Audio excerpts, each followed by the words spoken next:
Olá, meus amores, né, do Padre Cristiano Coelho, sétimo ano, tá? Vim aqui para gravar mais um vídeo para vocês, certo? Mais um vídeo aula. E o nosso tema de hoje é formação do território brasileiro, certo?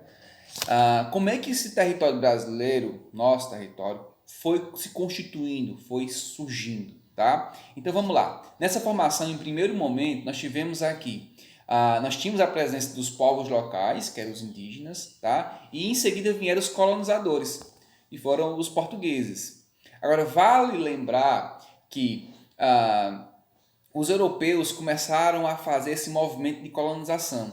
E aí dividiram as Américas aqui, então acabaram os portugueses chegando aqui no Brasil de forma bem grosseira, estou dizendo isso. Tá? Outros povos vieram também para cá.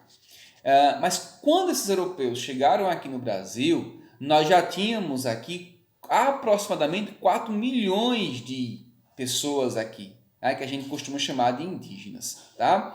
Entre 1.000 tribos de indígenas diferentes. Então já existia uma configuração aqui no Brasil, tá? Diferente do que os povos ou do que a própria ciência fala, né, em alguns momentos, historiadores, que os portugueses descobriram o Brasil. Não é que eles descobriram o Brasil, já existiam pessoas aqui.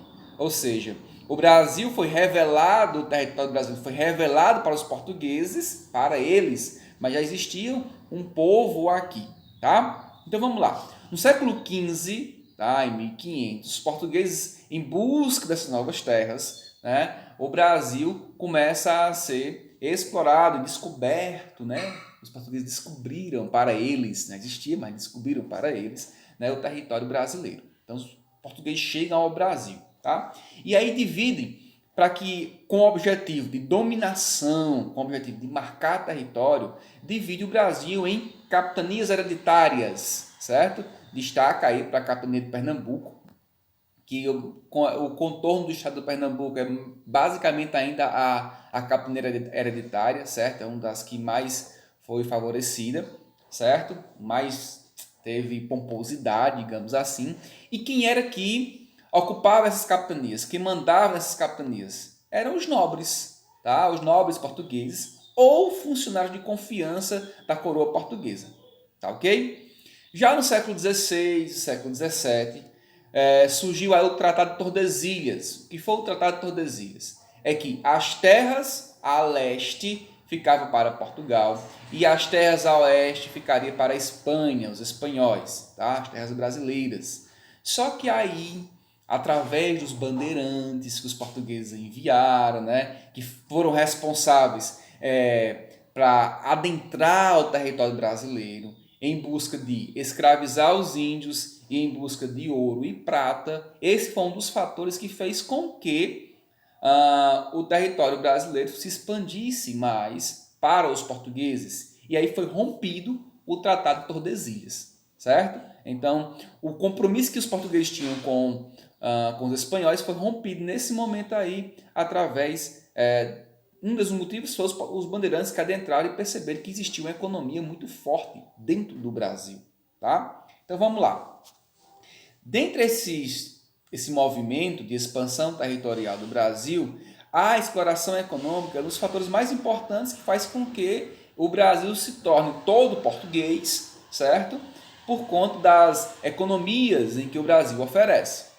Perceba o seguinte, ó, o fator importante dessa ocupação, nós temos no litoral o pau-brasil, né, que inicialmente eles começaram nesse movimento de levar o pau-brasil para comercializar, porque nesse primeiro momento que eles estavam atrás de materiais preciosos, então eles não conseguiram encontrar esses materiais preciosos no primeiro momento, mas no segundo momento eles conseguiram encontrar bem posterior, tá? Então vamos lá, no século 16, o pau-brasil, a cana-de-açúcar do Nordeste, já tem um incremento da cana-de-açúcar trazida por eles. Tá? No século 17, mais cana-de-açúcar, os engenhos começam a estar funcionando a todo vapor, certo? Aqui no Nordeste. No Sudeste, nós temos a pecuária que começa a se acentuar também. E no Norte, as drogas do sertão. E o que é essas drogas do sertão? Corresponde a noz moscadas, guaraná, urucum, cravo, canela, salsa, entre outras especiarias que são encontradas na região norte. tá? São chamados de drogas do sertão. No século XVIII, aí nós temos na parte oeste do Brasil a expansão da pecuária, aquela parte que seria dos espanhóis, que os portugueses trouxeram para eles, e a exploração do ouro e diamante. Tá? Minas Gerais recebe esse nome pelas grandes minas que eles tiveram nesse período. Tá, ok? Percebam que no ano de 1750, Portugal e Espanha fazem novos acordos, certo? Então, nesse momento agora é chamado Tratado de Madrid. O Tratado de Madrid, ele faz o contorno brasileiro, a divisão do Brasil, como ele é basicamente semelhante como o Brasil é hoje, certo? Então, tudo que está a leste seria de Portugal e tudo que tiver a oeste, no caso, seria da Espanha. Tanto que os outros países, os países vizinhos ao Brasil, eles falam espanhol, né? Então, os países ali, Paraguai, né? Argentina e tal, esses países falam espanhol porque foram dominados pelo povo espanhol. Assim como nós falamos português, né? Nós brasileiros, porque nós fomos dominados, né? Explorados pelo povo português, né? Então, vamos lá. E da exploração fica a cultura. E a cultura, no caso, seria a língua, né? A língua nossa se tornou aí a portuguesa. Diferentemente do que nós tínhamos uma língua lá em 1500, né? No século XV, a gente tivemos aí, por exemplo, o Tupi-Guaranis, Gé, né? Tivemos também os cariris aqui na região do Cariri e cada um falava um dialeto diferente, certo? Mas aí, com a colonização, acabamos juntando, trazendo isso também para a cultura brasileira, que no caso seria essa nova formação, e a língua portuguesa não estaria distante disso, tá bom? Vamos lá. Século XIX, né, a atividade econômica também faz com que essa expansão, a ocupação do território brasileiro se intensificasse cada vez mais. Na região sudeste, nós temos o destaque do café, né, na região sudeste. E o café, inclusive, na história do Brasil, ele foi muito importante, inclusive politicamente, né? Aqueles cafeicultores, né? No Nordeste, o cacau e o algodão também correspondem a um aspecto importante a ser observado. No Norte, a borracha. No Sul, a pecuária e o mate, tá? O mate para fazer o chimarrão, né? E tal. No Centro-Oeste, nós temos a pecuária, o ouro e o diamante, certo? Então, cada região brasileira corresponde a um aspecto importante de exploração econômica, de atividade econômica, e essa atividade econômica, essa exploração econômica faz com que o Brasil tenha esse contorno territorial, digamos assim, que tenha essa ocupação do território.